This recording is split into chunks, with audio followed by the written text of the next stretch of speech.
1000 మాటల్లో చెప్పలేనిది ఒక్క ఫోటోతో చెప్పొచ్చంటారు. అయితే ఒక్క ఫోటోతో మాటలే కాదు మంటలు కూడా రాజుకున్నాయి. అది ఏకంగా పార్లమెంటులో శివతాండవానికి దారితీసింది. లోక్సభలో విపక్ష నేత రాహుల్ గాంధీ వర్సెస్ బీజేపీ యుద్ధానికి దారితీసింది. ఇంతకీ లోక్సభలో శివుడి ఎపిసోడ్ ఎందుకు మొదలైంది, అది ఎలా ముగిసింది? లోక్సభలో విపక్ష నేత కాంగ్రెస్ అగ్రనేత రాహుల్ గాంధీ పరమ శివభక్తుడు. తన శివభక్తుడిని అని చెప్పుకోవడమే కాదు, ఎన్నికల ప్రచార సమయంలో శివాలయాలు కూడా దర్శించుకుని ఆ దేవదేవుడి మీద తనకున్న భక్తిని కూడా చాటుకున్నారు రాహుల్ గాంధీ. అయితే ఈసారి శివయ్యను ఏకంగా పార్లమెంట్ కు తెచ్చి మంటలు రేగేలా చేశారు రాహుల్ గాంధీ. లోక్సభలో శివతాండవానికి కారణమయ్యేలా చేశారని రాహుల్ మీద బీజేపీ అగ్గి మీద గుగ్గిలమైంది. లోక్సభలో రాష్ట్రపతి ప్రసంగానికి ధన్యవాద తీర్మానంపై రాహుల్ గాంధీ చేసిన ప్రసంగంపై రచ్చరాజుకుంది. బీజేపీని, ప్రధాని మోదీని టార్గెట్ చేస్తూ తీవ్ర విమర్శలు చేశారు రాహుల్ గాంధీ. శివుడి నుంచి తాను ప్రేరణ పొందారంటూ ఆయన ఫోటోను లోక్సభలో రాహుల్ గాంధీ ప్రదర్శించారు. అయితే స్పీకర్ దీనికి అభ్యంతరం తెలపడంతో శివుడి ఫోటోను చూపిస్తే తప్పవుతుందా అని రాహుల్ ప్రశ్నించారు.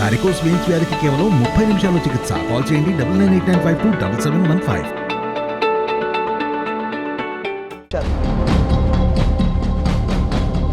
హిందువులకు బీజేపీ వ్యతిరేకమని తీవ్ర వ్యాఖ్యలు చేశారు రాహుల్. శివ భగవాన్ నుంచి తాను ప్రేరణ పొందా అన్నారు. హిందుత్వ పేరుతో దేశ ప్రజలను బీజేపీ భయపెడుతుందని, హింసా ద్వేషాలను రెచ్చగొడుతుందని రాహుల్ ఆరోపించారు. शिवजी कहते हैं डरो मत, डराओ मत, अभय मुद्रा दिखाते हैं, अहिंसा की बात करते हैं, त्रिशूल को जमीन में गाड़ देते हैं, और जो लोग अपने आप को हिंदू कहते हैं वो 24 घंटा हिंसा हिंसा हिंसा, नफरत नफरत नफरत, असत्य सत्य असत्य।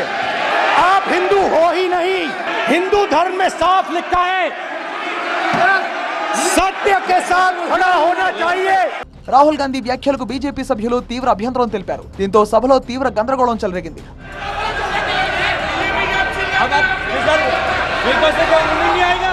రాహుల్ వ్యాఖ్యలపై ప్రధాని మోదీ, కేంద్ర హోంమంత్రి అమిత్ షా మండిపడ్డారు.